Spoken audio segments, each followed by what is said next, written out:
Ազգային ժողովի նախագահ Գալուստ Սահակյանն ընդունել է Ֆրանսիայի Սենատի Ֆրանսիա-Հայաստան բարեկամության խմբի պատվիրակությանը։ Ֆրանսիացի պատգամավորները հանդիպել են նաև Հայաստան-Ֆրանսիա խմբի անդամներին։ Սենատի ներկայացուցիչները հարգանքի տուրք են մատուցել Հայոց Մեծ Եղեռնի զոհերի հիշատակին։ Հերթական նիստերն են գումարել խորհրդարանի մշտական հանձնաժողովները, իսկ Ազգային ժողովի աշխատանքային խորհրդակցության ժամանակ քննարկվել են օրակարգային հարցեր։ Վերահսկիչ պալատի 2013 թվականի ուսումնասիրությունների նախնական քննարկումներ Ազգային ժողովում։ Տարբեր հարցերի վերաբերյալ տեսակետներ են հայտնել խորհրդարանի քաղաքական ուժերի ներկայացուցիչները։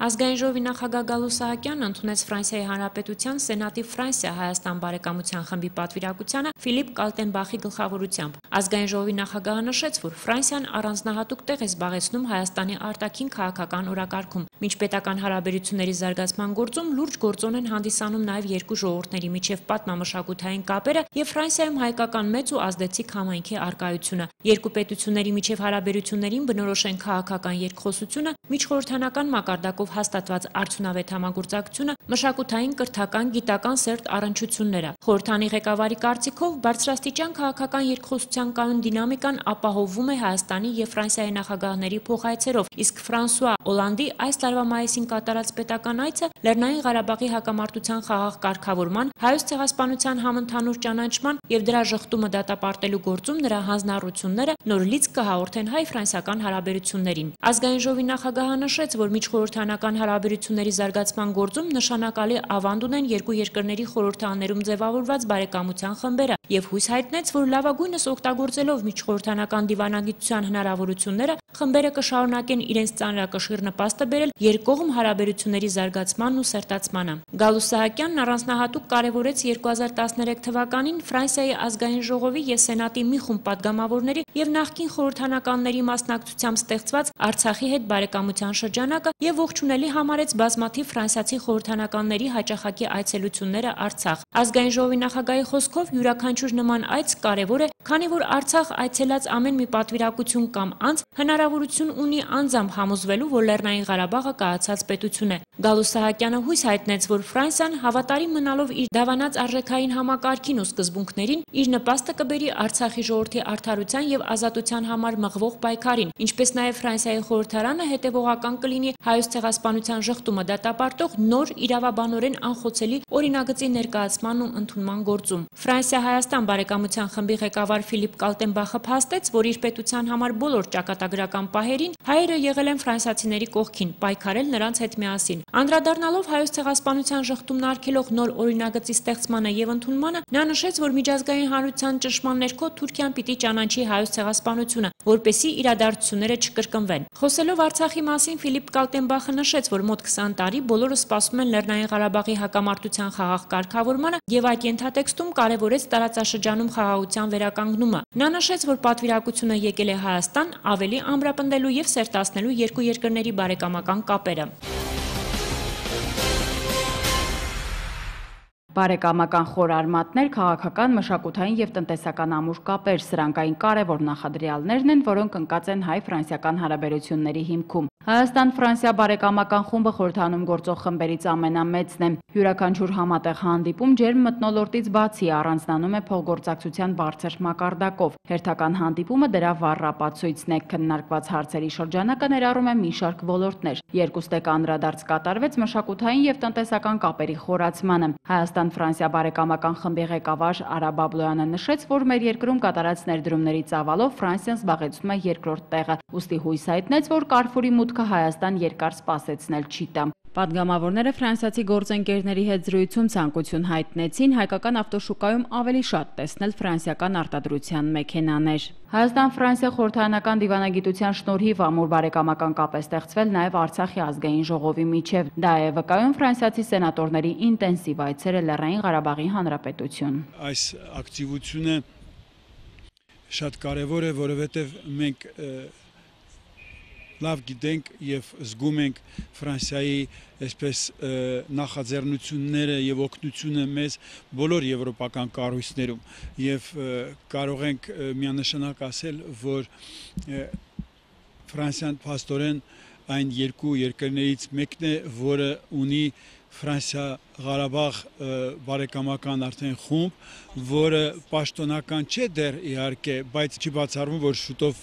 պաշտոնապես կճանաչվի։ Բարեկամական խմբի հանդիպման առանցքում Հայոց ցեղասպանության 100-րդ տարելիցն էր, ինչպես իր խոսքում նշեց Ֆրանսիա-Հայաստան խմբի ղեկավար Ֆիլիպ Կալտենբախը, Ֆրանսիայի իշխանությունները ոգեկոճման միջոցառումների ընթացքում լինելու են բարեկամ Հայաստանի կողքին եւ ամեն ինչ անելու են Թուրքիայի կողմից ցեղասպանության ճանաչման եւ արդարության հասնելու ուղղությամբ։ Ֆրանսիացիները երբեք եւ որևէ տեղ չեն թաքցնում իրենց ընդգծված վերաբերմունքը նաեւ Արցախի ու արցախցիների նկատմամբ, ավելին մշտապես հանդես են գալիս պնդումներով, որ Լեռնային Ղարաբաղի Հանրապետության ժողովուրդը ինքը պետք է որոշի սեփական ճակատագիրն ու անկախ ապրելու իրավունքը, հայ գործընկերների հետ զրույցում փաստեցին սենատորները։ Քննարկումներից անմասն չմնաց իսլամիստ ծայրահեղականների վայրագությունները։ Ֆիլիպ Կալտենբախը խստորեն դատապարտեց սահաբեկիչների կողմից Դեյրզորում Հայոց ցեղասպանության զոհերի հիշատակին նվիրված սրբոց նահատակած հայկական եկեղեցու պայթեցումը։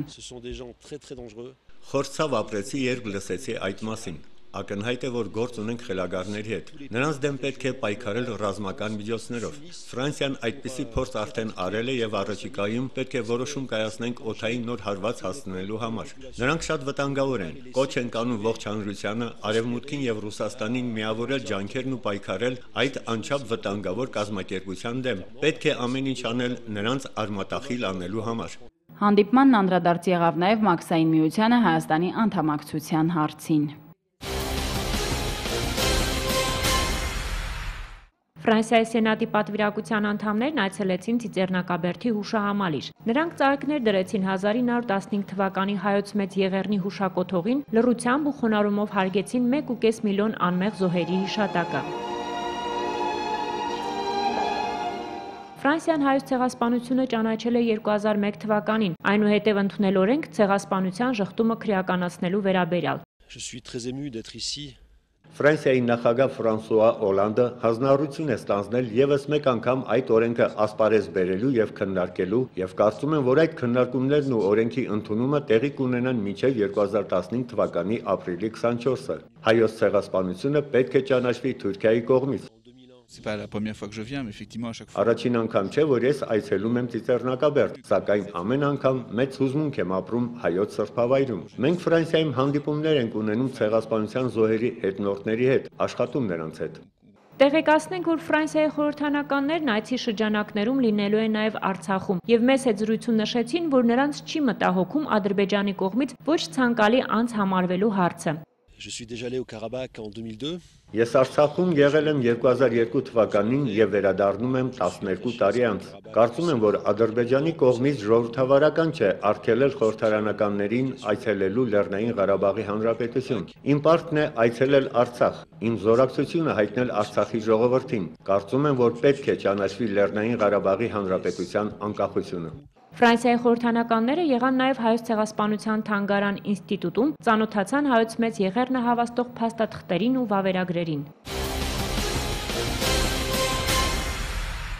Այս շաբաթ նիստեր էին գումարել ազգային ժողովի մշտական հանձնաժողովները։ Տարածքային կառավարման եւ տեղական ինքնակառավարման հարցերի մշտական հանձնաժողովը Ստեփան Մարգարյանի նախագահությամբ քննարկեց տեղական տուրքերի եւ վճարների մասին օրենքում առաջարկող այն փոփոխությունները, որոնք հեղինակել են падգամավորներ Վահրամ Բաղդասարյանը, Արայիկ Հովհաննիսյանը, Արծվիկ Մինասյանը, Մարգարիտ Եսայանը, Թևան Պողոսյանը, Մնացականյանը եւ Ստեփան Մարգարյանը։ Արայիկ Հովհաննիսյանը պարզաբանեց, որ համայնքներում տուրքի կամ վճարի միասնական դրույքաչափ սահմանելիս ավականին չի կարողանում տարբերակում մտցնել համայնքի, բիզնեսի համար առավել շահութաբեր եւ ոչ այնքան շահութաբեր տարածքների միջև։ Ուստի նախաձեռնության հեղինակներն առաջարկում են տեղական տուրքերի դրույքաչափերը սահմանելիս առաջնորդվել գոտիավորման սկզբունքով։ Հանձնաժողովը քննարկեց նաև падգամավոր Նիկոլ Փաշինյանի հեղինակած սահմանապահ համայնքների մասին օրենքի նախագիծը, որը նախատեսում է որոշակի արտոնություններ Ադրբեջանի հետ Հայաստանի սահմանից առավելագույնը 3 կիլոմետր հեռավորության վրա գտնվող սահմանամերձ համայնքների համար։ Հեղինակն առաջարկում է պետական բյուջեի միջոցներից հատուցել սահմանապահ համայնքների բաժանորդների սպառած գազի, էլեկտրաէներգիայի, խմելու եւ ոռոգման ջրի ամսական վարձավճարի 50%-ը։ Տարածքային կառավարման նախարարի առաջին տեղակալ Վաչե Տերտերյանը տեղեկացրեց, որ կառավարությունում ստեղծվել է աշխատանքային խումբ, որը մշակում է նման օրինագիծ։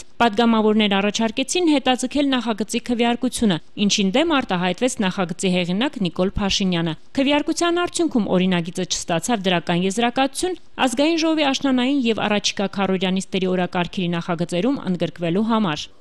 Վարդան Այվազյանի նախագահությամբ տեղի ունեցած տնտեսական հարցերի մշտական հանձնաժողովի նիստում որոշում կայացվեց շրջանառությունից հանել պատգամավորներ Արծվիկ Մինասյանի, Աղվան Վարդանյանի եւ Արմեն Ռուստամյանի հեղինակած արտոնագրային վճարների մասին օրենքում փոփոխություններ եւ լրացումներ նախատեսող նախագիծը, որով առաջարկվում է կանխել 2012 թվականի դեկտեմբերի 19-ին օրենքում ընդունված լրացումների բացասական ազդեցությունը ստոմատոլոգիական ծառայությունների ոլորտում։ Հանձնաժողովի անդամների կողմից ոչ դրական եզրակացություն ստացավ պատգամավորներ Միքայել Մելքումյանի, Նաիրա Զոհրաբյանի, Էլինար Վարդանյանի, Վահե Էյֆիաջյանի եւ Վահան Բաբայանի ներկայացրած արտոնագրային վճարների մասին օրենքում առաջարկվող փոփոխություններն ու լրացումները։ Հանձնաժողովը երկրորդ ընթերցմամբ քննարկեց եւ դրական եզրակացություն տվեց պատգամավորներ Միքայել Մելքումյանի, Հերմինե Նաղդալյանի, Նաիրա Զոհրաբյանի հեղինակած արդյունաբերական քաղաքականության մասին օրենսդրական նախաձեռնությանը։ Օրինագիծն ընդգրկվել է ազգային ժողովի առաջիկա քառօրյա նիստերի օրակարգի նախագծում։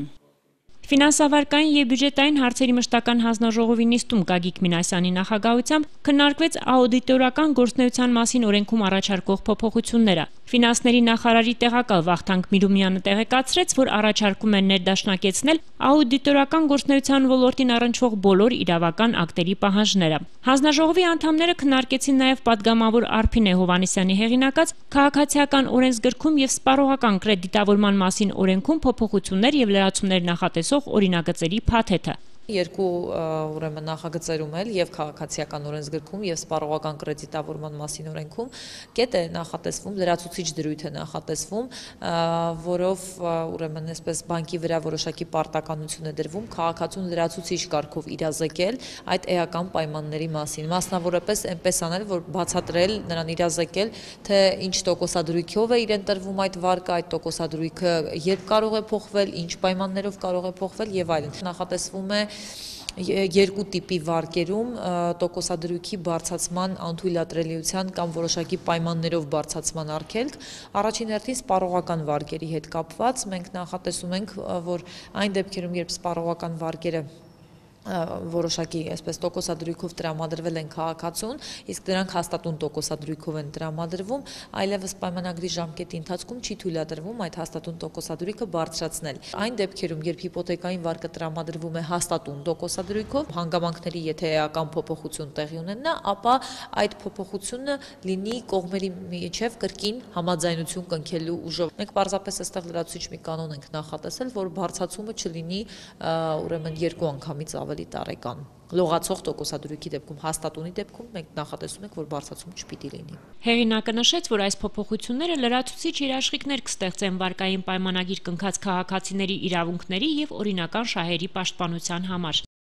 Հովհաննես Սահակյանի նախագահությամբ տեղի ունեցավ պետական իրավական հարցերի մշտական հանձնաժողովի հերթական նիստը, որտեղ քննարկվեցին եւ եզրակացություններ ստացան մոտ 1 տասնյակ օրենսդրական նախաձեռնություններ։ Պատգամավորներ Վահրամ Բաղդասարյանի, Էդուարդ Շարմազանովի, Արփինե Հովհաննիսյանի, Ռոզաննա Մուրադյանի եւ Մարգարիտ Եսայանի հեղինակած վարչական դատավարության օրենսգրքում փոփոխություններ կատարելու մասին օրինագիծը նախատեսում է վերախմբագրել համապատասխան դրույթն ու ամրագրել, որ նախատեսված գործերը վարչական դատարանը քննում եւ լուծում է կոլեգիալ 5 դատավորի կազմով։ Պատգամավորների մեկ այլ օրենսդրական նախաձեռնությամբ նույնպես առաջարկվում է լրացում կատարել վարչական դատավարության օրենսգրքում եւ քաղաքացիներին իրավունք տալ գործի վարույթը կարճելու մասին դատարանի որոշումը բողոքարկել գործ նստեյության լուծող դատական ակտի բողոքարկման կանոններով։ Գործադիրն էլ առաջարկում է լրացում կատարել քաղաքացիական դատավարության օրենսգրքում եւ վարչական ու քաղաքացիական դատավարություններում ներդնել կոլեկտիվ հայցերի ինստիտուտը։ Նախագիծն ընդունման դեպքում խմբային հայցով դատարան դիմելու իրավունք կունենան առնվազն 30-ը գերազանցող հայցվորները,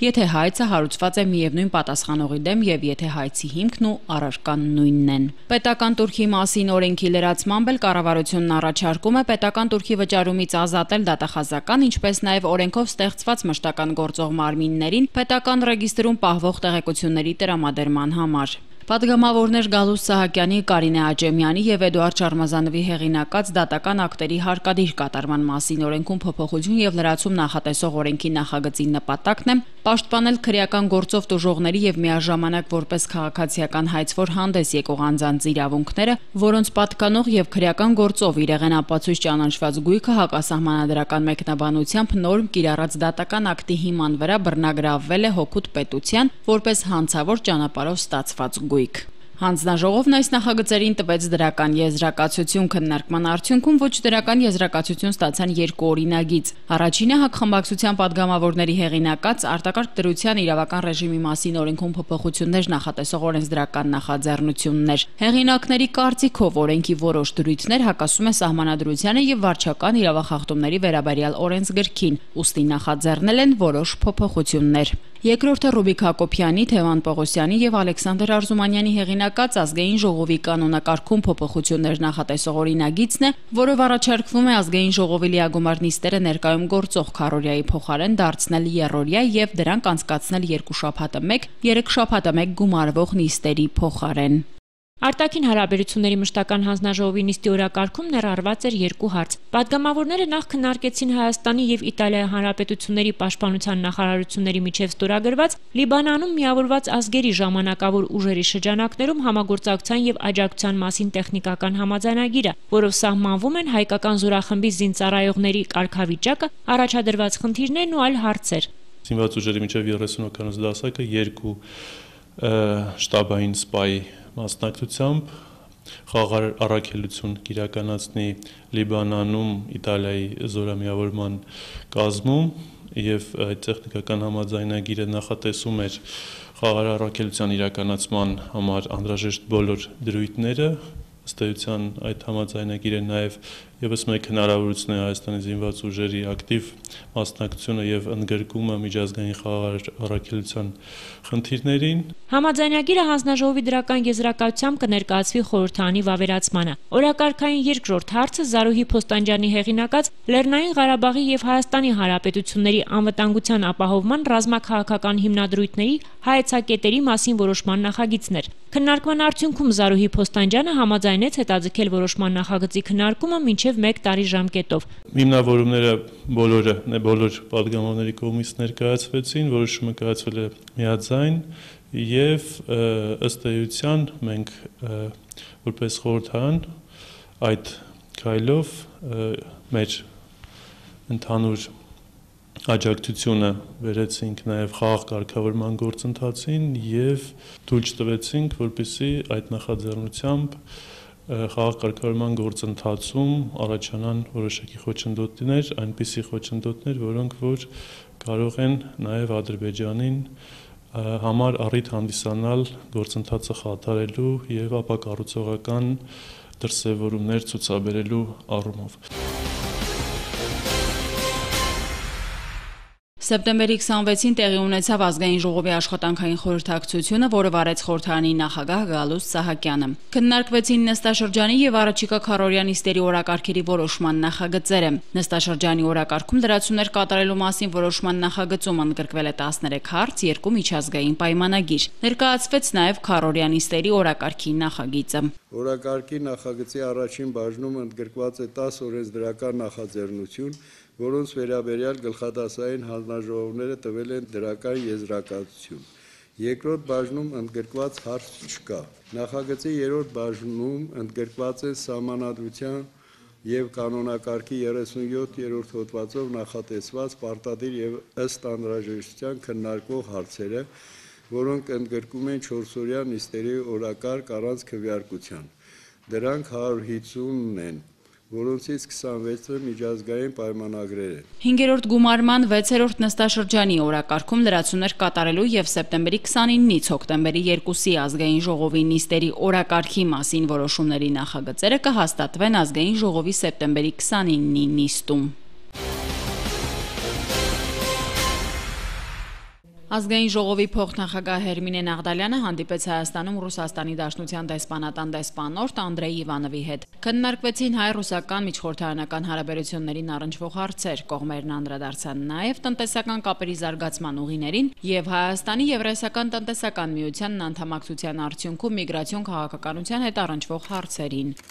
Ազգային ժողովի փոխնախագահը հանդիպեց նաև Հայաստանում Ուկրաինայի արտակարգ եւ լիազոր դեսպան Իվան Կուխտայի հետ։ Դեսպանը ներկայացրեց Ուկրաինայում տիրող ներքաղաքական իրավիճակը, խաղաղության վերահաստատման ուղղված իշխանությունների գործողություններին առնչվող մանրամասներ։ Մասնավորապես խոսվեց Լուգանսկում եւ Դոնեցկում տիրող ներկայիս բարդ իրավիճակի եւ լարված դրությունը թոթափելուն ուղղված Ուկրաինայի վերին Ռադայի կողմից մշակվող մի շարք օրենսդրական նախագծերի եւ նորմատիվ փաստաթղթերի, այդ թվում համաներման ակտի կայացման, ադմինիստրատիվ սահմանների անցկացման, Ուկրաինայում կայանալիք առաջիկա տեղական ինքնակառավարման մարմինների ընտրությունների կարևորության եւ հրադադարի հաստատման մասին։ Հերմինե Նաղդալյանն իր հերթին բարձր գնահատեց Ուկրաինայի իշխանությունների խաղաղ կարգավորման ուղղված ջանքերը, հույս հայտնելով, որ եղբայրական Ուկրաինան ի վերջո կգտնի իր խաղաղությունն ու անդորրը եւ կկարողանա հաղթահարել այն ցավը, որ վերապրել է պատերազմի ողջ ընթացքում։ Ազգային ժողովի փոխնախագահը կարևոր հանգամանք դիտարկեց ժողովուրդների ինքնուրույն որոշում կայացնելու իրավունքը, հույս հայտնելով, որ եթե այն ի վերջո կայանա եւ լեգիտիմ արդյունք գրանցվի, ընդունելի լինի բոլոր ազգերի կողմից, ընդգծելով, որ դրա համամարտկային նշանակությունը հատկապես հայերիս դարավոր պայքարի կոնտեքստում է։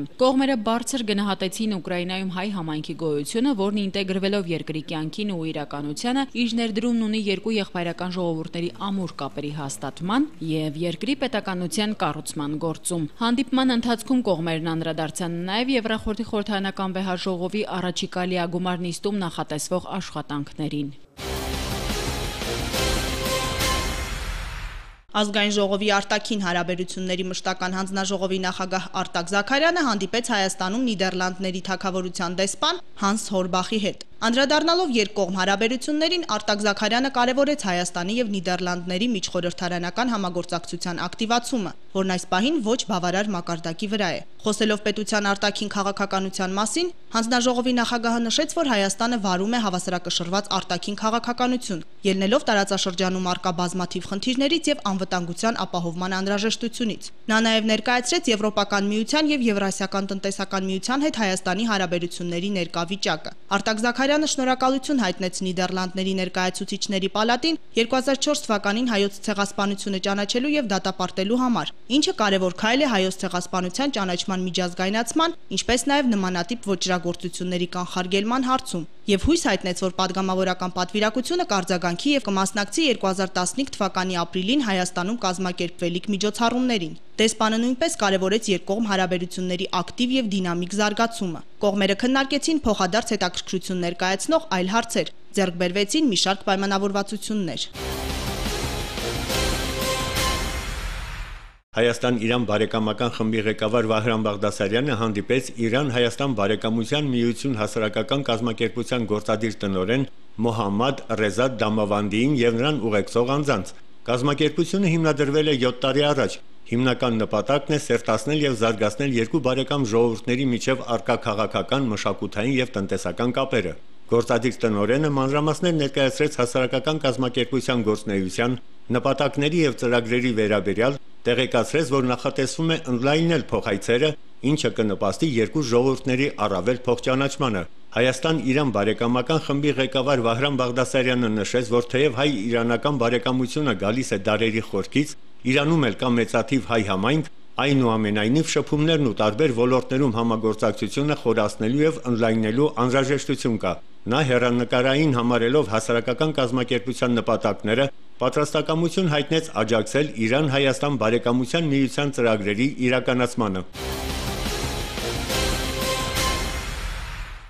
Չեխիայի Հանրապետության Սենատի փոխնախագահ Միլոշ Հորսկայի հրավերով սեպտեմբերի 22-ից 26-ը պաշտոնական այցով Չեխիա մեկնած ազգային ժողովի փոխնախագահ Էդուարդ Շարմազանովի գլխավորած պատվիրակության հրավիրած մամլո ասուլիսում ներկայացվեցին այցի մանրամասներն ու արդյունքները։ Էդուարդ Շարմազանովը այցը գնահատելով արդյունավետ նշեց, որ պատվիրակությունը հանդիպումներ է ունեցել Չեխիայի Սենատի ղեկավարության, խորհրդարանի падգամավորների պալատի փոխնախագահի, Չեխիայի հոգևոր առաջնորդի Մորովո Սիլեզյան երկրամասի նահանգապետի հետ։ Կայացել են նաև այլ հանդիպումներ։ Ազգային ժողովի փոխնախագահը տեղեկացրեց, որ բոլոր հանդիպումների ընթացքում իրենք բարձրացրել են օրերս Դեյժորի Սրբոց նահատակած հայկական եկեղեցու պայթեցման հարցն ու հայոց ցեղասպանության դատապարտման խնդիրը։ Մեր գործընկերները պատրաստակամություն են հայտնել իրենց հայտարարությամբ հանդես գալ Չեխիայի պարլամենտում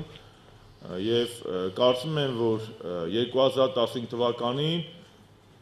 որևէ ձևաչափով դեռ պարզ չի ինչ ձևաչափով, բայց Չեխիայի պարլամենտում կքննարկվի հայոց ցեղասպանության դատապարտման խնդիրը։ Էդուարդ Շարմազանովը նշեց, որ Չեխիան Լեռնային Ղարաբաղի հիմնահարցի լուծումը տեսնում է խաղաղ կարգավորման ճանապարհով ԵԱՀԿ Մինսկի խմբի ձևաչափում։ Չեխական կողմը համաձայնել է, որ այլևս կրկնակի ստանդարտներն անթույլատրելի են եւ Լեռնային Ղարաբաղի հիմնախնդրի կարգավորման հիմքում պետք է լինի Արցախի ժողովրդի ինքնորոշման իրավունքի ճանաչումը եւ այդ իրավունքի իրացումը, ինչն անքննելի փաստ է։ Մարգարիտ Եսայանը նշեց, որ հանդիպումների ընթացքում միջազգային կառույցներում համատեղ աշխատելու պայմանավորվածություն է ձեռք բերվել, իսկ Չեխիայի կարդինալի հետ հանդիպան ընթացքում Պրահայում հայկական եկեղեցի եւ դպրոց կառուցելու հարցն է քննարկվել։ Տաճատ Վարդապետյանն այդ սովորակից իբրև խորհրդանական դիվանագիտության աննախադեպ ձեռքբերում եւ համոզմունք հայտնեց, որ ցեղասպանության 100-ամյա տարելիցի նախաշեմին Չեխիան կհայտնի իր դիրքորոշումը, որը կլինի արդյունավետ ու հայանպաստ։ Արծվիկ Մինասյանն անդրադարձավ ներդրումային ծրագրերի իրականացման առնչվող քննարկումներին, հույս հայտնելով, որ խորհրդանականները, կառավարությունն ու գործարարներն իրենց ներդրումը կունենան հայ-չեխական հարաբերություններն առավել զարգացնելու գործում։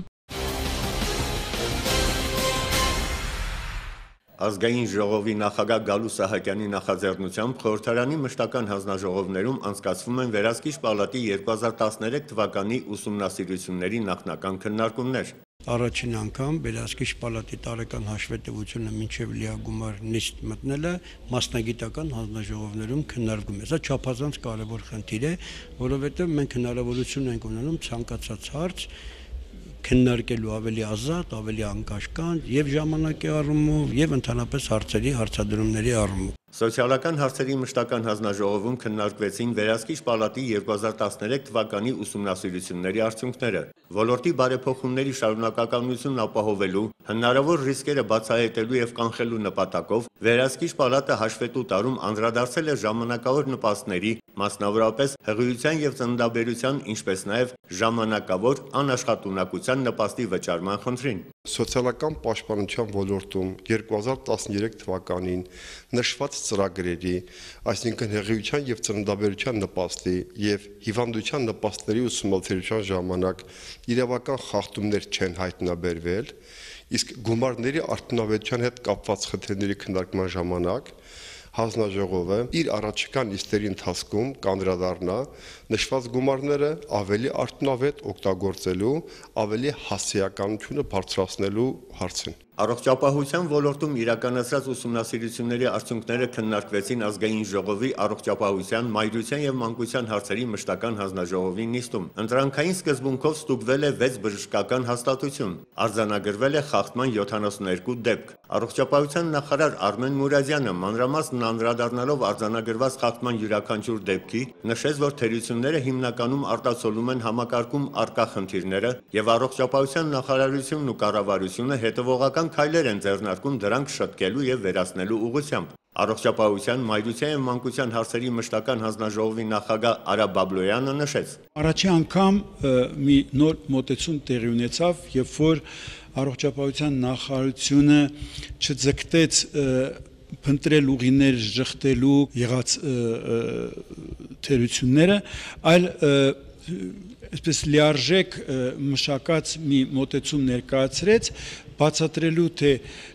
ինչու է առաջացել այդ խնդիրը եւ ինչպես կարելի է այսուհետ կանխարգելել, որպեսզի նման խնդիրներ մենք չունենանք։ Սա իհարկե շատ ավելի առողջ եւ արդյունավետ մոտեցում էր եւ մյուս նորությունը, որ մենք լսեցինք երկու կողմերի առաջարկ որպես, դա Վերահսկիչ պալատի ընթացիկ աշխատանքներում, այսպես ասած, որոշակի մասնակցությունն է, ավելի այսպես մեծ եւ նշանակալից ծրագրերի իրականացման ժամանակ։ Կրթության ոլորտի վերաբերյալ Վերահսկիչ պալատի հաշվետվության արդյունքները քննարկվեցին Գիտության, կրթության, մշակույթի, երիտասարդության եւ սպորտի հարցերի մշտական հանձնաժողովում։ Թերացումներ եւ խախտումներ են արձանագրվել հատուկ կրթություն եւ մասնագիտացված կապված հանրակրթական ուսուցում ծրագրերի մասով։ Վերահսկիչ պալատի նախագահ Իշխան Զաքարյանը նշեց, որ կրթության եւ գիտության նախարարության հետ տարվել են համատեղ աշխատանքներ խախտումները վերացնելու ուղղությամբ։ Գնումների գործընթացում խախտումները բացառելու նպատակով կառավարությունում ստեղծված համապատասխան հանձնաժողովի հետ համատեղ աշխատանքների արդյունքում այս ոլորտում կներդրվի նոր մեխանիզմ։ Կրթության եւ գիտության փոխնախարար Մանուկ Մկրտչյանն անդրադարձավ վերահսկիչ պալատի արձանագրած խախտումներին, կրթության համակարգում առկա խնդիրներին, падգամավորների հարցադրումներին, նշեց, որ դրանք անհրաժեշտ եւ հնարավոր է լուծել համատեղ աշխատանքի արդյունքում։ Ազգային ժողովի գիտության, կրթության, մշակույթի, երիտասարդության, սպորտի հարցերի մշտական հանձնաժողովի նախագահ Արտակ Դավթյանը կարևորելով վերահսկիչ պալատի 2013 թվականի հաշվետվության նախնական քննարկումները նշեց. Կոնկրետ հնչեց նաեւ հրավեր այցելելու ուսումնական հաստատություններ, այնտեղ տեղում ծանոթանալու ուսումնական հաստատության ծրագրերին եւ նաեւ ուսումնական եւ կրթական աշխատանքներին, որից հետո մենք հանձնաժողովում կանդրադառնանք բարձրացրած այդ հարցադրումներին եւ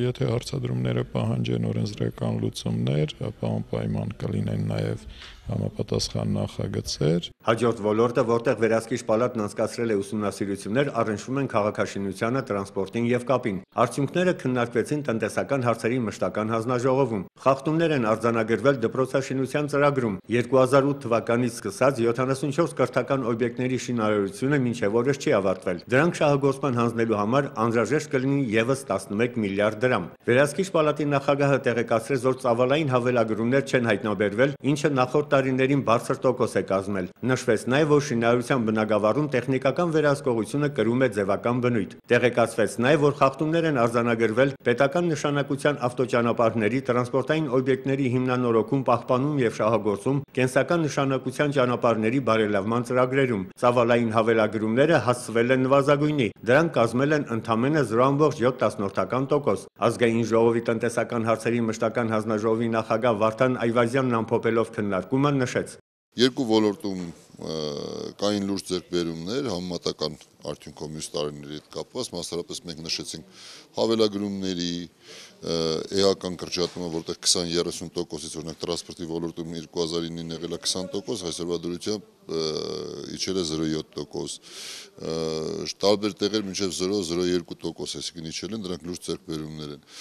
Բայց կա նաև նախագծային հաշվարկների միջև վերադիր ծախսերի էական բարձրացման եւ տատանումների խնդիր, որը իմ խորին համոզմամբ, եթե մրցակցային պայմանները կամ մրցույթի մասնակիցների թվաքանակը եւ ներկայացվող տարբերակը ճիշտ լինի, շատ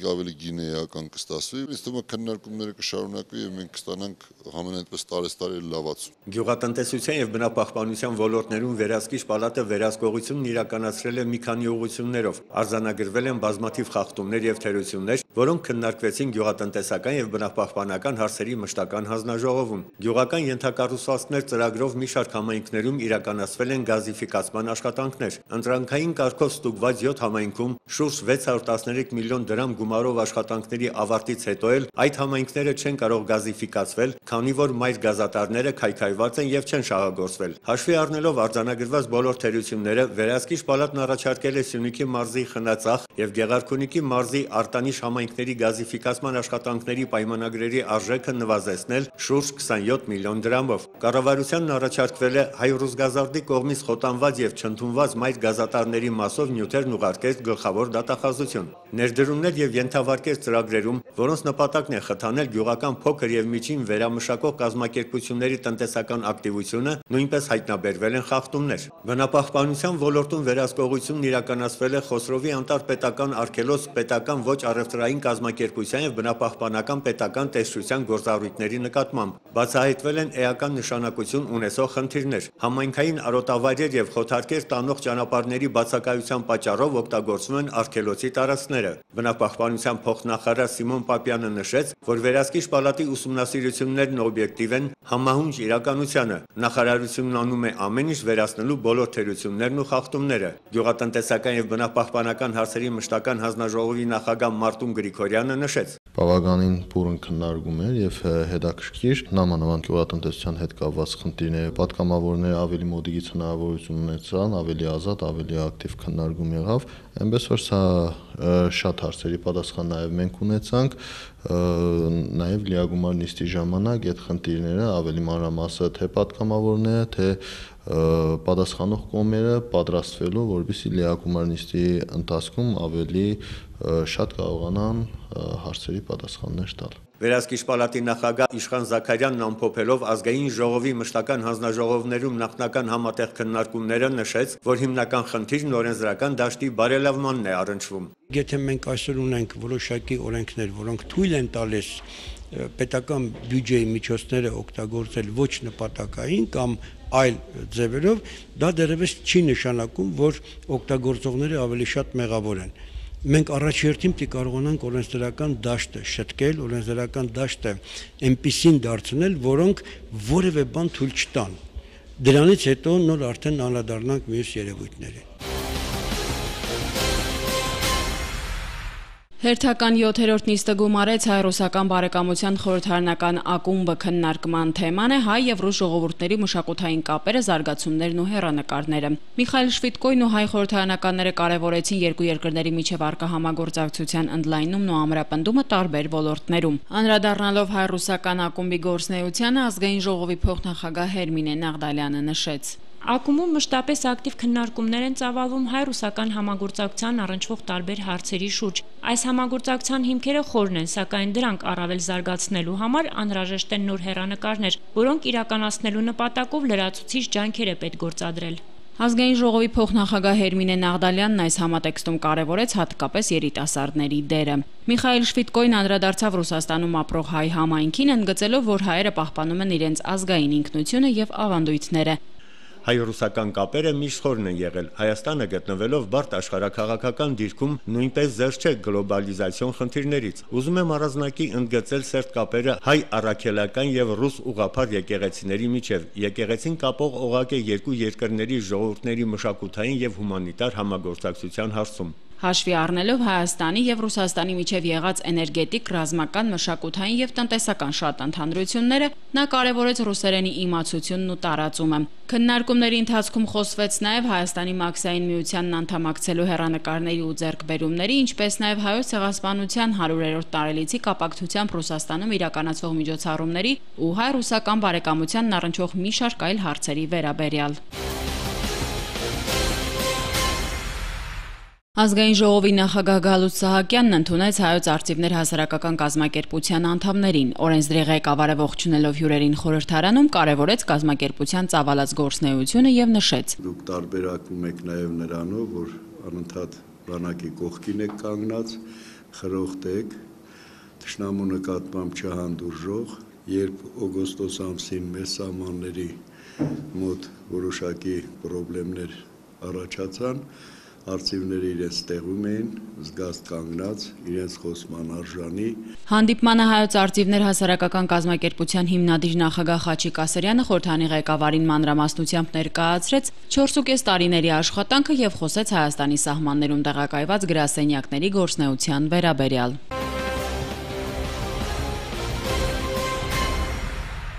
Հարգելի հայրենակիցներ, սեպտեմբերի 21-ին մենք ձեզ հետ միասին նշեցինք մեր անկախության օրը։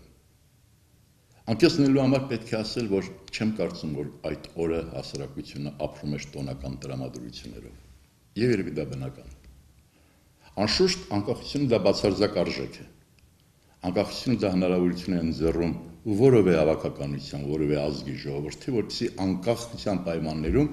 կարողանան իրենց արժեքային համակարգի շեշտադրումներով ձևավորել այն պետություն, այն պետականությունը, որին արժանի են իրենք։ Ցավոք, գոնե մինչև այսօր մենք չկարողացանք իսկապես ձևավորել այն պետությունը,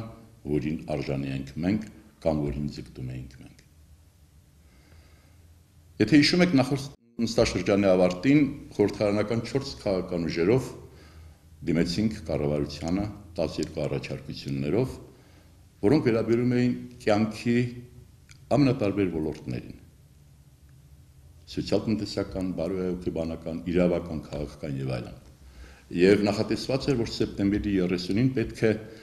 այս 4 քաղաքական ուժերով տանք մեր գնահատականը, թե ինչքանով է կառավարությունը իրականացրել մեր առաջարկությունները։ Այսօր արդեն կարող ենք ասել, որ կառավարությունը գրեթե ոչինչ չի արել այդ ուղղությամբ եւ կյանքը շարունակվում է այնպես ինչպես կար, որը չի բավարարում ես կարծում եմ մեր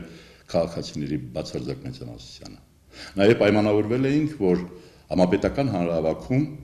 4 քաղաքական ուժերով կտանք կառավարության գործունեության գնահատականը։ Երևի տեղյակ եք նաեւ, որ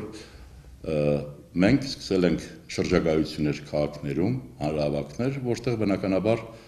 ժողովրդի հետ ուզում ենք որոշակիորեն ճշտել մեր քաղաքական օրակարգը։ Ի վերջո, այսպես շարունակել այլևս հնարավոր չէ։ Բայց նաև անհրաժեշտ է, որ կարողանալ ժողովրդի հետ ունենալ միասնական օրակարգ, որովհետև արմատական փոփոխությունների համար անհրաժեշտ է, որ ժողովուրդը իսկապես կարողանա իր խոսքը ասի, թե քաղաքական օրակարգ ձևավորելու, թե այնուհետև քաղաքական գործընթացներին տեր կանգնելու եւ ուղղորդելու համար։ Հոկտեմբերի 10-ին մենք Ազատության հրապարակում կտանք մեր գնահատականը թե կառավարության եւ թե ընդհանրապես Հայաստանի իշխանությանը։ Գոնե մենք գտնում ենք, որ այս իշխանությունը այլևս սպառել է բոլոր հնարավորությունները, նույնիսկ սխալվելու իրավունքը։ Եվ թե իշխանությունը իսկապես ականջալուր չի քաղաքական ուժերի եւ ժողովրդի ձայնին, այդ իշխանությունը պետք է փոխել։ Բոլոր դեպքերում մենք հոկտեմբերի 10-ին միասին կճշտենք մեր հետագա անելիքները։ Սպասում ենք ձեզ հոկտեմբերի 10-ին Ազատության հրապարակում։ Սիրելի հայրենակիցներ, ինչպես գիտեք, Դաշնակցությունը պաշտպանում է սահմանադրական բարեփոխումների գաղափարը։ Եվ դա մենք անում ենք համոզումով, հավատացած։ Եղել է սա մեր դիրքորոշումը արդեն 25 տարի։ Սա գալիս է նրանից, որ մենք համոզում ունենք, որ համակարգը էական դեր ունի մեր երկրում տեղի ունեցող խնդիրների հետ կապված եւ այն բոլոր խնդիրների բացասական երևույթների, որոնց հիմքում ընկած է մեկ գլխավոր պատճառ։ Իշխող կուսակցությունը նույնացած է պետության հետ։ Քանի մենք այս վիճակից չենք ազատվել, մենք ունենալու ենք միշտ խնդիրներ եւ խնդիրներ։ Եվ եթե մեր առաջարկած ուղղվածությունը ստանա սահմանադրական բարեփոխումների գործընթացը, մենք համոզված ենք, որ իրական խորքային արմատական փոփոխություններ կարձանագրվի այս վիճակի մեջ։ Նախ եւ առաջ այն պարզ պատճառով, որ մենք կփոխենք այն դրվածքը, որ այսօր գոյություն ունի, որ ընտրություններից հետո հաղթողն ստանում է ամեն ինչ, պարտվողը ոչինչ։ Եվ առաջկա ընտրություններում էլ եթե այս համակարգով գնանք, իսկապես նույնը տեղի կունենա։ Պարտվողը ոչինչ չստանալով դուրս է մղվում, հաղթողը յուրացնում է իշխանությունը եւ ամբողջությամբ տիրապետելով այն օգտագործում է իր նեղ խմբակային շահերի համար։ Եվ այս իմաստով մենք տեսել ենք, թե դա ինչպիսի ծանր հետևանքներ է բերում մեր ժողովրդի համար։ Եվ սա փոխելն է գլխավոր հարցը, որ մեր առջև այսօր մենք դրել ենք։ Մի բան է նաև, որ դու ընտրությունների միջոցով ամբողջ իշխանության տերն ես, մի բան է, որ անգամ եթե կեղծես ընտրությունները, միևնույնն է, համակարգը թույլ չի տա, որ ամբողջական իշխանություն ունենաս։ Այսինքն մեր խնդիրը հենց այս իրավիճակը փոխելն է։ Մեր ընդդիմախոսները պնդում են, թե փոխել գործող համակարգը նշանակում է ապահովել իշխանությունների վերարտադրումը։ Ճիշտ հակառակը, հարգելի հայրենակիցներ, պահելով այս համակարգը, մենք լավագույնս նպաստում ենք, որ պահպանվեն այս իշխանությունները, որտեղ մենք սա ենք տեսել։ Երկար տարիներ մենք ընտրություններ ենք արել եւ միշտ ունեցել ենք նույն իշխանության վերարտադրումը հենց այս գործող համակարգով։ Ուրեմն, եթե մենք չենք հրաժարվում այս գործող համակարգից, մենք ընդհակառակը ամեն ինչ անում ենք, որ իշխանությունները պահպանվեն։ Եթե ուզում ենք փոխվեն, նախ եւ առաջ պետք է համակարգը փոխենք, որտեղ անգամ դեմքերը երբ որ փոխվում են, նույնն է մնում բնույթը իշխանությունների եւ նորից մենք դժգոհելու ենք արդեն 4-րդ նախագահից։ Սա է, որ չի ուզում Դաշնակցությունը։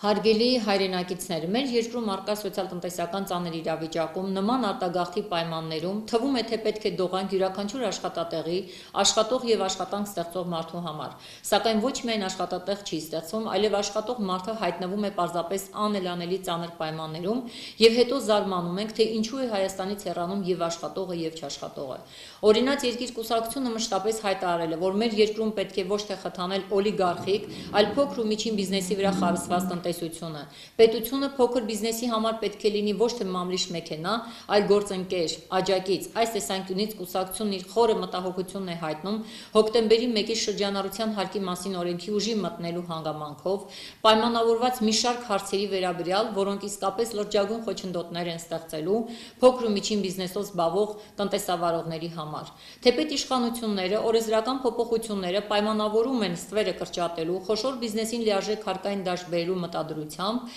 այնուհանդերձ փոքր ու միջին բիզնեսի միջոցով խոշորին ստվերից հանելու կառավարության փորձերը հանգեցնելու են փոքր բիզնեսի կործանմանը։ Ինչ է նշանակում խոշոր բիզնեսին վերահսկելու համար մանր բիզնեսին այսպիսի ծանր բեռի տակ դնելով խեղդել։ Փոքր ու միջին ձեռներեցներին հնարավորինս պետք է ձերբազատենք լրացուցիչ թղթավարությունից, ծախսերից, նոր ՀԴՄ-ներից, որոնք նրանց գոյատևելու հնարավորություն չեն տա։ Սխալ է փոքրի միջոցով փորձել լուծել խոշոր տնտեսավարողների հարցերը, քանի որ խոշոր բիզնեսի ներկայացուցիչները շատ հաճախ հրաժարվում են մատակարարված ապրանքի դիմաց փաստաթղթեր տալ, իսկ փոքրերը խոշորին հարկադրելու որևէ միջոց եւ լծակ չունի։ Արդյունքում կամ ապրանք չեն ստանա, կամ կընկնեն հարկային մարմինների տուգանքների տակ։ Երկու դեպքում է կկանգնի բիզնեսը կորցնելու վտանգի առաջ, իսկ բիզնեսը կորցնելուց հետո ինչով զբաղվեն այն մարդիկ, երբ պետությունը ոչ մի հնարավորություն չի տալիս։ Առանց այդ էլ վերջին տարիներին փակվել է շուրջ 9000 փոքր ու միջին բիզնես, իսկ այս օրենքով կառավարությունը հերթական հարվածը կհասցնի ոլորտին։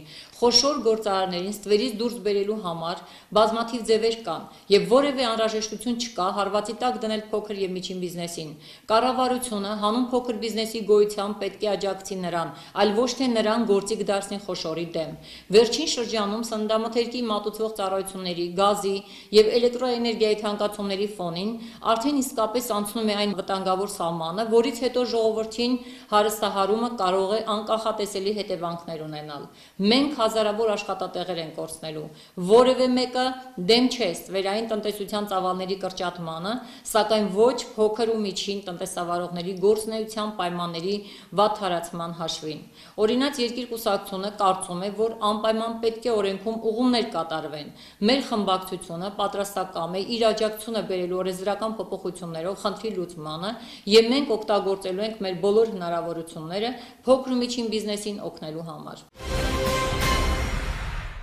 Հարգելի հայրենակիցներ, մտնում ենք քաղաքական աշուն, տաքացող աշուն եւ ինքնաբուխ տարբեր օջախներ, տարբեր բողոքող խմբեր հայտ են ներկայացնում այդ աշունը տաքացնելու համար։ Դրան խիստ նպաստում է նաև կառավարության գործունեությունը, դրան խիստ նպաստում է իշխանությունների գործողությունները։ 12 կետերը եւ պլյուս հոսանքի գինը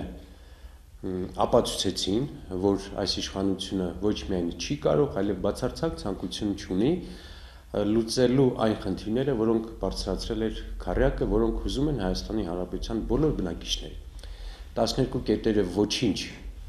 չկատարված փուլում են եւ արձանագրում ենք, որ իշխանությունները բացարձակ մտահոգ չեն այդ խնդիրների շուրջ։ Գումարած դրան, ավելացել են վերջին օրերի ընթացքում ցույցերը, բողոքները,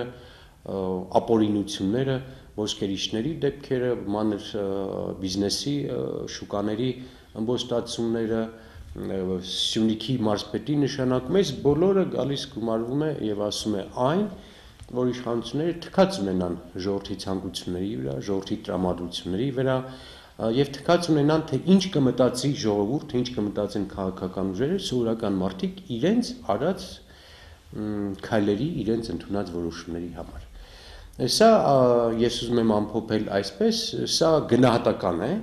սա մարտահրավեր է, սա արհամարանք է մեր ժողովրդի նկատմամբ, հանցագործին նշանակելը, հանցագործներին պաշտպանելը, ակնհայտ ապօրինություններ անելը, սա գնահատական է եւ կարծես թե իշխանությունը ուղղակիորեն ասում է ինչ ուզեմ անելու եմ, գնա դու քո արած արա։ Սա մարտահրավեր է եւ քաղաքական աշուն ասածն այն է, որ քաղաքական ուժերը ընդունում են այդ մարտահրավերը, այդ ապօրինությունների դեմը առնելու իրենց քաղաքական կամքը եւ այն խմբակցությունները, որի մեջ մենք մտնում ենք եւ համագործակցում ենք, սկսել են հանրահավաքների շարք, այդ հանրահավաքները կշարունակվեն նաեւ այսուհետեւ Կապանում, Սիսիանում, Արարատում, Իջևանում, Վանաձորում, Գյումրիում եւ հոկտեմբերի 10-ին կհասնեն Երևան։ Խնդիրը մեկն է, կամ մենք իշխանություններին ստիպելու ենք հաշվի նստել ժողովրդի հետ, կամ խեղճ խելոք գնալու ենք մեր տները։ Ես կարծում եմ արժե ընտրել առաջին տարբերակը, հայ ժողովուրդը պետք է ցույց տա իր հավաքական արժանապատվությունը եւ այս երկրում սահմանի կարգ ու կանոն։ Հոկտեմբերի 10-ին բոլորիդ հրավիրում եմ հանրահավաքի։ Սիրելի հայրենակիցներ, Բարգավաճ Հայաստան կուսակցությունը եւ խմբակցությունը իրենց ծրագրային աշխատանքները շարունակում են։ Ձեզ քաջ հայտնի է, որ այսօր հանրապետության տարբեր մարզերում տեղի ունենում եռյակի շրջանակներում հանրահավաքներ, որտեղ արդիական հիմնախնդիրները այն է Հայաստանի Հանրապետությունում համակարգային փոփոխությունների իրականացումը մենք դնում ենք ժողովրդի առջև։ Բացի այդ, ես ասեմ, որ վերջին ժամանակահատվածում բավականին տարօրինակ երևույթներ են կատարվում, որոնք փոքր եւ միջին բիզնեսին անպայման հարվածում են, եւ վերջին հայտարարությունը Բարգավաճ Հայաստան կուսակցության քաղաքական խորհրդի հենց փաստեց այն մասին, որ մենք մեր աջակցությունը եւ հանրավի զորակցությունն ենք հայտնում մեր հայրենակից առևտրի ոլորտի աշխատակիցներին, որոնք իրենց հանապազորյա հացն են վաստակում իրենց ուրեմն աշխատանքի շնորհիվ։ Ինչու՞մն է խնդիրը։ Հոկտեմբերի 1-ից գործողության մեջ է դրվելու շրջանառության հարկի մասին օրենքի այն դրույթը, որի համաձայն բոլոր ապրանքատեսակները փոքր, մեծ թե փոքր թե հատիկավոր դրանք պետք է փաստաթղթավորվեն։ Իհարկե մենք ի վերուստ կողմ ենք եղել, որպեսզի հարկային բեռը փոքր եւ միջին բիզնեսի համար իջնի եւ 3.5-ը իջել էր 1%-ի։ Սակայն այն դեպքում, երբ ներմուծվեց այնպիսի դրույթ, որ հարկային տեսչության աշխատակիցը ամեն օր կամ օրը մի քանի անգամ կարող է ներկայանալ փոքր բիզնեսի ոլորտ եւ ասել պետք է ստուգենք քո ապրանքատեսականին, սա մեզ խոր մտահոգություն հայտնեց, որի մասին մենք բարձրաձայնել ենք օրենքի նախագծի քննարկումների ժամանակ։ Այդ առումով մենք հանդիպեցինք առևտրի ոլորտի ներկայացուցիչների հետ, համապատասխան հանրային եւ հասարակական կազմակերպությունների ներկայացուցիչների հետ եւ այժմ պատրաստում ենք օրենսդրական փաթեթ համակարգային այս ոլորտում անցումը շատ ճկուն եւ առանց փոքր բիզնեսին վնասելու կատարել։ Ինչ է նշանակում, որ խոշորի ստվերային շրջանառությունը պետք է հայտնաբերենք փոքր տնտեսվարողների միջոցով։ Ինչ է ժամանակակից աշխարհում, ժամանակակից տեխնիկական միջոցների պայմաններում անհնար է արդյոք հենց խոշորի նկատմամբ իրականացնել արդյունավետ վաճառություն։ Չէ՞ որ խոշորները, որոնք ներգրում են հենց սահմանի վրա վճարում են ավելացված արժեքի հարկ եւ սահմանին հենց հայտարարում են իրենց շրջանառությունը։ Նույնը տեղական արտադրողների ոլորտում բարդ չէ այդ խնդիրները լուծել։ Այդ առումով մենք կարծում ենք, որ պետք է համարժեք փոփոխություններ կատարվեն, ինչպես շրջանառության հարկի մասին օրենքում, թույլ տալով, որպեսզի անցումային փուլում գոնե 1 տարվա ընթացքում առևտրի ոլորտի ներկայացուցիչները ընտրեն, իրենք աշխատում են այս ռեժիմով կամ մյուս ռեժիմով, նույնը մենք պետք է կատարենք 58-35 միլիոնի շեմը բարձրացնել առնվազն 100-120 միլիոնի, ինչպես նաև մենք կարծում ենք, որ պետք է փոփոխություն իրականացնել ընտանեկան ձեռնարկատիրության մասին օրենքում, որտեղ ներառված չէ առևտրական գործունեությունը։ Այսպիսով, հարգելի հայրենակիցներ, մենք կարծում ենք, որ Հայաստանում պետք է կատարվեն ոչ թե հատվածային փոքր կոսմետիկ փոփոխություններ, այլ այնպիսի փոփոխություններ, որի արդյունքում ինչպես փոքր միջին բիզնեսի ներկայացուցիչները չհարվածելով նաև խոշորին, նաև սպառողական շուկան կոնսենսուսային համաձայնության մթնոլորտով իրականացնել իրենց գործողությունները։ Հայաստանում ապրելը պետք է լինի հարմարավետ, ներդրումներ կատարելը պետք է լինի շահեկան։ Հարգելի հայրենակիցներ, կարծում եմ սխալված չեմ լինի, եթե ասեմ, որ ընթացիկ շաբաթվա գլխավոր իրադարձությունը եղավ Հայաստանի Հանրապետության նախագահ Սերժ Սարգսյանի ելույթը ՄԱԿ-ի գլխավոր ասամբլեայի բարձր ամբիոնից։ Կարևորելով այն հանգամանքը, որ 2015 թվականին լրանում է թուրք ոճրագործների կողմից իրականացված հայոց ցեղասպանության 100-րդ տարելիցը, նախագահը նշեց, որ թեև աշխարհասփյուռ ողջ հայությունը, ինչպես նաև առաջադեմ միջազգային հանրությունը արդեն 1 դար է սպասում են, որ Թուրքիայի իշխանությունները քաջություն կգտնեն ի վերջո ճանաչել հայոց ցեղասպանությունը, վերջիններս ընդամենը ի վիճակի են լինում իրենց հայտարարություններով խեղաթյուրել անցյալը, փախչել իրականությունից, զոհին նենգաբար հավասարեցնելով դաշտին։ Նույնիսկ այս պարագայում հայոց ցեղասպանության ճանաչումը Թուրքիայի կողմից Հայաստանը երբևէ չի սակարկել հայ-թուրքական երկկողմ հարաբերությունների կարգավորման համատեքստում։ Նախագահ Սարգսյանը իր ելույթում մասնավորապես կարևորելով հայ-թուրքական ցյուրիխյան արձանագրությունների հետ կապված հարցը, նշեց, որ Երևանի կողմից իրականացված նախաձեռնությունը Թուրքիան ոչ միայն արդեն չի արժանացրել վավերացման, այլ նաև պաշտոնական Անկարան բացահայտ հայտարարեց, որ այդ արձանագրությունները վավերացման կարժանանան միայն այն դեպքում, եթե Լեռնային Ղարաբաղը հայերի կողմից հանձնվի Ադրբեջանին։ Եվ հենց այստեղ, եւ հենց այս բարձր ամբիոնից համայն հայության ժողովուրդը երկրի նախագահի շուրթերով խոսեց. «Գրողի ծոցը վավերացնեք, համաձայնեք, որ ճիշտ ժամանակին, ճիշտ ամբիոնից, ճիշտ լեզվով եւ ճիշտ ձևով արված արտահայտություններ, որը բնականաբար սթափեցնող միջոց դարձավ ոչ միայն Թուրքիայի իշխանությունների, այլ նաեւ հայ-թուրքական հարաբերությունների կարգավորման գործընթացում ներգրավված միջնորդ պետությունների համար։ Ավելացնենք նաեւ, որ պաշտոնական Երևանը չընդունելով թուրքական իշխանությունների կողմից բարձրացված որևէ նախապայման, այլևս լրջագույնս քննարկում է հայ-թուրքական արձանագրությունները խորհրդարանից հետ կանչելու հարցը։ Նախագահը բարբարոսություն որակելով թուրքական պետության հովանավոր ռեալների կողմից իրականացված հայոց ցեղասպանության զոհերի հիշատակին նվիրված Դերզորի սրբոց նահատակած հայկական եկեղեցու պայթեցումը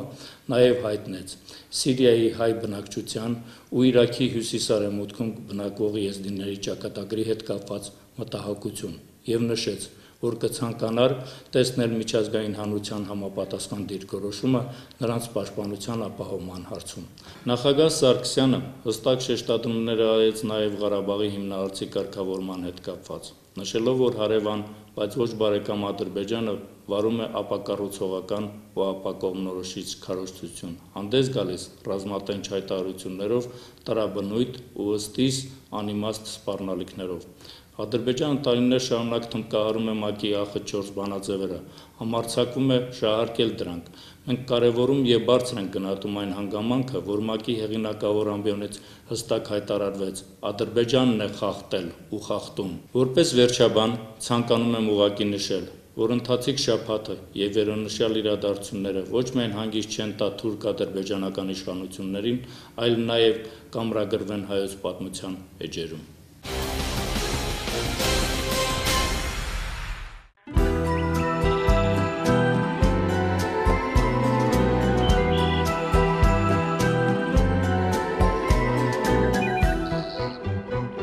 Սա ազգային ժողովի այգին է ու վստահ կարելի ասել, որ այս հատվածը մայրաքաղաքի ամենականաչ ու բնությամբ հարուստ գոտին է։ Ընդհանուր տարածքը կազմում է 8.5 հեկտար, որից 4-ը զբաղեցնում է պարտեզը։ Մշտապես խնամված ու փարթամ տեսքն ապահովում են այգեգործները։ Մարդիկ, ովքեր այստեղ են աշխատում տասնամյակներ շարունակ։ Նրանց ամենօրյա հսկողության տակ է գտնվում ավելի քան 1000 ծառ ու թուփ։ Այգու բնականon գործնեությունն ապահովելու համար կարևոր դեր ունի նաև ջերմոցը։ Ազգային ժողովի ջերմոցը իրանից ներկայացնում է պահեստ։ Կարողանում ենք ձմեռը բույսերը բերենք, պահպանենք, պահենք, մշակենք, մի բուժուր ավելացնենք, որ գարնան նորից հանենք դուրս ու գեղեցկացնենք մեր տարածքը։ Բացի այդ, աշնանը հավաքված սերմերից ջերմոցում ստացվում են նոր բույսեր ու ծաղիկներ։ Տարվա այս ժամանակահատվածում դրանք արդեն տեղադրվում են փոքրիկ տարաների մեջ կամ տեղափոխվում այգի, կամ էլ իրենց տեղն են զբաղեցնում ազգային ժողովի աշխատասենյակներում։ Այգու աշխատանքները երբեք չեն դադարում, անելիքները միշտ կան անկախ եղանակից ու ամսից, ասում է խորհրդանի գյուղատնտեսը։ Հարկավոր է ամեն բույսի բնավորությունն էլ հասկանալ, էլի, որտեղ ամեն բույս իր խնամքի ձևը ունի, մի քիչ հաճախ ենք ջերմում, բույսը նեղանում է, փչանում, մի քիչ ուշացնում ենք, բույսը նեղանում է։ Շրջիկ մեքենան բարբերաբար հետևում է մաքրությանը, իսկ տարածքի չորացած սառերը կտրվում են, փոխարինվում նոր տնկիներով։ Այգու կենտրոնում է գտնվում Հայաստանում հազվագյուտ հանդիպող խուդայա ծառը։ Նշենք, որ այս տեսակը վաղուց արդեն որպես անհետացող ծառ գրանցված է կարմիր գրքում, մինչդեռ մեզ մոտ մեկի փոխարեն պահպանված է մի քանիսը։ Ծառը դեֆիցիտների շարքին է պատկանում, ինքը բերք չի տալիս, ինքը այսպես սիրուն ծաղիկ է տալիս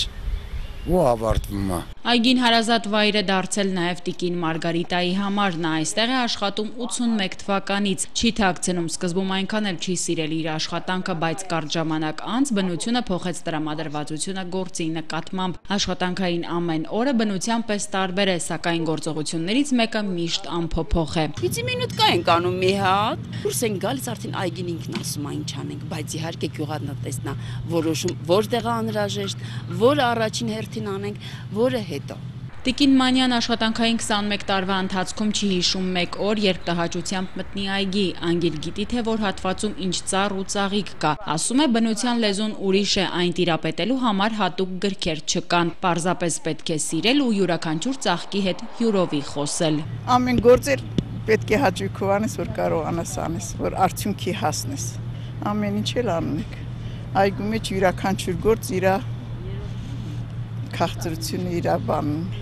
Պարտեզում դեկորատիվ ծառերից բացի մեծ թիվ են կազմում նաև մրգատուները՝ ծիրան, սալոր, տանձ, թութ, սերկեֆիլ եւ խնձոր։ Ի դեպ խնձորենիներից 10-ը ի նշան բարեկամության ազգային ժողովին է նվիրել Քերոլայն Քոքսը։ 2002 թվականին Լորդերի պալատի բարոնուհին անձամբ է տնկել իր բերած ծառերը։